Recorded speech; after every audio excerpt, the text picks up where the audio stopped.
Olá, nesta aula nós vamos conversar um pouco sobre algumas possibilidades do uso da imagem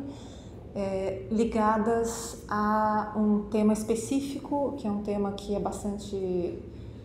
falado em sala de aula, mas de fato pouco debatido e criticado, que é a passagem da Idade Média, da chamada Idade Média, para o período que vai ficar conhecido como Renascimento. Então, nós vamos tratar aqui mais especificamente de alguns exemplos referentes ao século XV, para poder refletir um pouco sobre os usos que normalmente se fazem da imagem em sala de aula e de outras abordagens que também podem ser interessantes. Tradicionalmente, quando o professor usa uma imagem ou até mesmo as imagens que aparecem nos livros didáticos, elas têm uma função muito clara de ilustrar algum conceito, alguma coisa que está sendo dita em texto ou dita verbalmente pelo professor, né, e serve como uma espécie de demonstrativo daquilo que está sendo falado. Uma outra possibilidade que eu gostaria de mostrar aqui para vocês hoje é de usar a imagem como uma forma de questionamento de alguns conceitos, alguns lugares comuns associados aqui no caso com a própria ideia de renascimento. A particularidade desse movimento que nós chamamos de renascimento é que ele é uma construção própria. Ao contrário de vários outros momentos na história, a sua denominação e a sua definição conceitual foi feita pelos próprios homens do Renascimento. A gente pode dizer que o Renascimento nasce como uma negação. A negação de uma cultura com a qual esses homens não se identificam mais. Então, no momento de fundação da ideia de renascimento, a gente tem, na verdade, a fundação de dois conceitos. O próprio de Idade Média, como sendo o período que é negado, que é rejeitado por esses homens, e a ideia de renascimento como um novo mundo, um novo momento cultural, político, econômico, e que é quase sempre muito associado à ideia de uma nova arte, de uma arte que teria sido revolucionária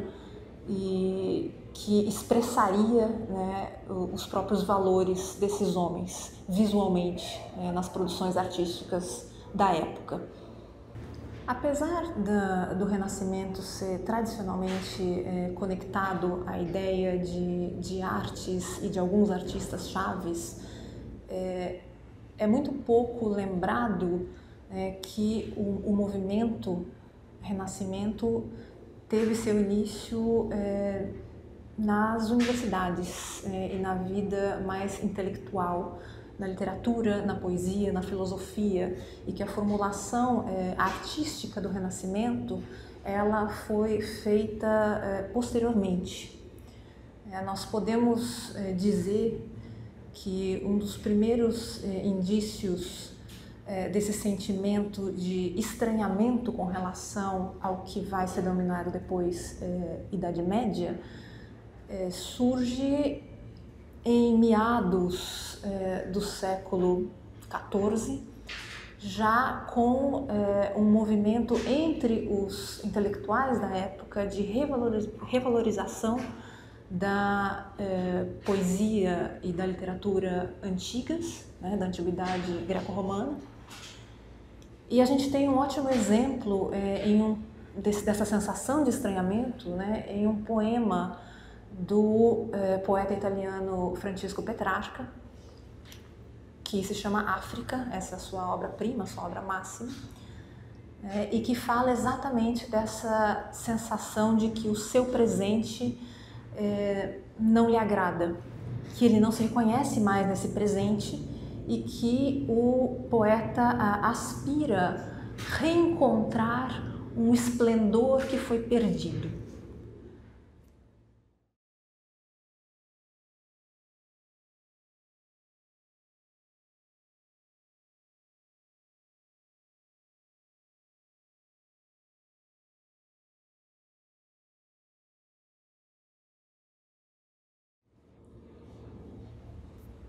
Neste poema já ficam evidentes alguns termos e algumas ideias que vão ser intimamente associadas à própria imagem do mundo medieval, como por exemplo a ideia de névoa, de trevas, né, e que se mantém até hoje muito ligada ao conceito de Idade Média, até pela cultura popular. E essa sensação de estranhamento, então, para esses homens, para esses intelectuais, estava muito ligada a sua própria relação com o passado, em como tratar com o passado imediato, que é visto como uma coisa negativa, e um passado distante, que é visto como uma espécie de época de ouro idealizada. Por causa dessa movimentação dos intelectuais dessa época, é que surgiu essa ideia, né, de que o Renascimento é uma espécie de volta à Antiguidade clássica. Só que, na verdade, mais do que uma volta de fato, nós temos o surgimento nessa época de uma nova postura com relação ao passado. Eu acho que isso, mais do que uma unidade conceitual, estilística, é o que vai marcar, né? E a gente pode associar essa postura com relação ao passado à disciplina da filologia, que está surgindo exatamente nesta época em que Petrarca está escrevendo, que é a ideia de você reconhecer, analisar e estudar a produção artística, cultural, literária do passado, e a partir dela reelaborar a sua própria maneira de expressão artística. Só que toda essa formulação, ela demora mais para passar para as artes visuais, o campo das artes visuais. A gente normalmente tem a ideia de que já os artistas começaram revolucionando, mas de fato criou-se um discurso muito gradativo, que só vai se cristalizar e só vai se tornar de fato como um elemento constitutivo dessa nova identidade do homem do Renascimento em pleno século XVI. Então, já quase 2 séculos depois das primeiras tentativas de criar-se um cisma, um afastamento entre o que vai ser chamado de Renascimento e a cultura medieval. No caso das artes visuais, mais do que a antiguidade, o primeiro elemento de distanciamento da lógica da arte medieval vai ser a ideia de um naturalismo maior. Isso fica evidente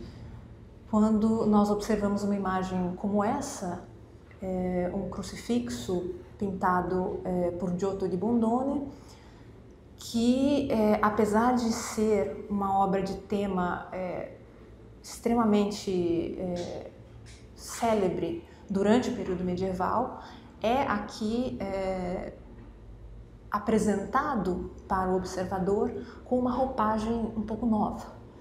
voltada para reforçar uma identidade entre a figura do Cristo e o observador. Porque nós vemos uma pessoa cuja a carne parece viva, cujo cabelo tem movimento, e ao mesmo tempo, quando o Giotto pinta, que nós estamos ainda em início do século XIV, no momento de transição, verdadeiramente de transição,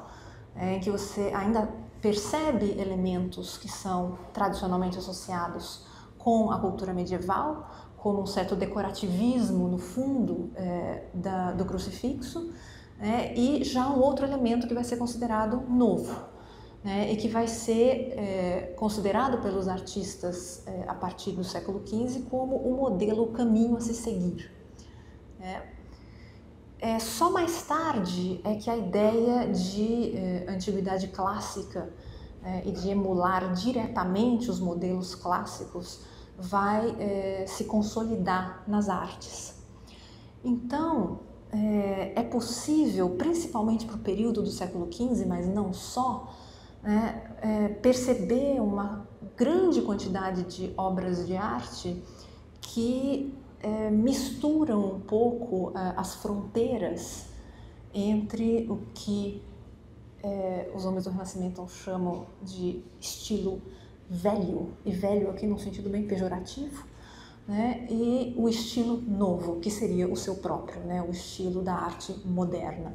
Tal discurso é feito de maneira a dar a impressão de uma cisão muito precisa, né, muito rígida entre um estilo e outro.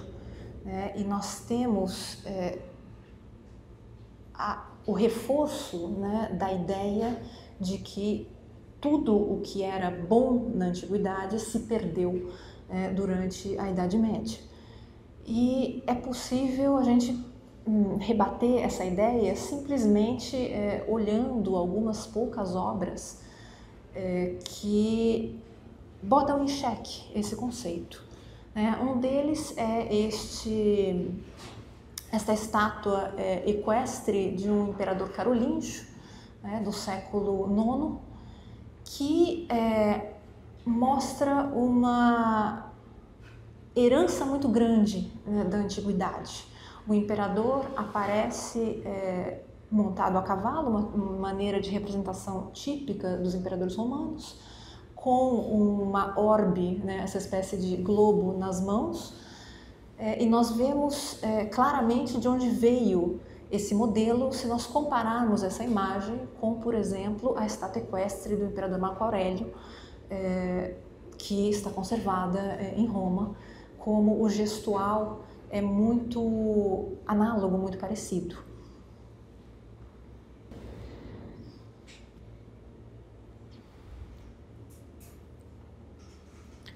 É lógico que nós vemos nessas duas obras uma diferença muito grande na maneira como o artista representa a figura humana e a própria figura do animal, mas obras como essa deixam claro que os homens medievais estavam claramente se calcando em modelos representativos da antiguidade, ainda que com um estilo e com uma técnica um pouco diferente. Sempre no intuito de colocar em debate conceitos cristalizados ao longo dos séculos, nós podemos propor aqui uma espécie de quiz em que vocês veem três imagens, três detalhes que representam paisagens, né? E eu proponho a vocês aí tentar descobrir qual das três é um fragmento de uma obra de arte medieval. Aparentemente, de acordo com a nossa ideia de senso comum do que significa arte medieval, do que significa arte antiga e arte do Renascimento, pareceria uma tarefa fácil, mas não é tão simples assim. A resposta vai aparecer para vocês aí no vídeo. Então, essa imagem representa um barco, um barco já de fatura um tanto nórdica, numa cena de tempestade, mas que do ponto de vista técnico ele não se difere muito da representação das outras duas paisagens, que na verdade são afrescos de Pompeia, enquanto a imagem medieval é um fragmento de uma iluminura, de uma decoração, né, em pergaminho, em um manuscrito medieval. Então, esses exemplos eles servem para a gente colocar um pouco em xeque as nossas ideias pré-concebidas e, a partir do debate dessas imagens, chegar a conceitos mais nuançados e chegar a ideias um pouco mais elaboradas com relação a um discurso historiográfico que foi muito cristalizado ao longo dos séculos. Para quem quiser se aprofundar um pouco mais no assunto e ter também como referência um livro